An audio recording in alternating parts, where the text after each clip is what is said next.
mən bir çox hallarda təəssüf edirəm ki, Bakını bir çox şəhərlərə oxşadırlar və bu oxşatmaqdan bir çoxları zövq alır hətta, yəni sanki yaxşı bir şeymiş kimi. Bu qətiyyən belə olmamalıdır. Çünki Bakının öz siması var.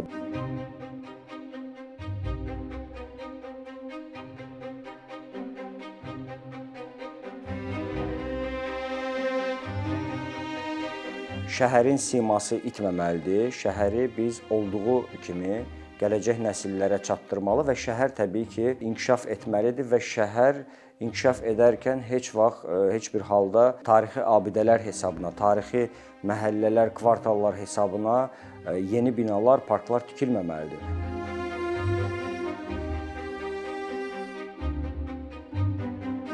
Yaxşı şəhər idarə etməsinin dünya modelləri var. Təəssüf ki, Bakıda vahid böyük şəhər bələdiyyəsi hələ də formalaşmır. Müxtəlif qurumlar, müxtəlif təşkilatlar müxtəlif sahələrə nəzarət edir.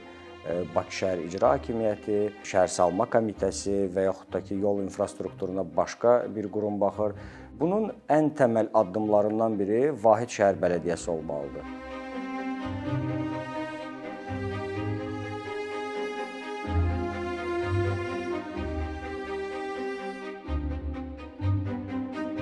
Həmin bu depressiv mühitdə insanlar şəhərdən, ümumiyyətlə yaşadıkları həyatdan zövq almamağa başlayırlar. Ola bilər bunun detallarına çox da fikir vermirlər, amma bütün bu şəhərin qorunub saxlanılması, şəhər simasının özünə qaytarılması məsələ insanların özü üçün də vacib faktorlardan biridir, onların yaşam tərzini dəyişəcək faktorlardan biridir.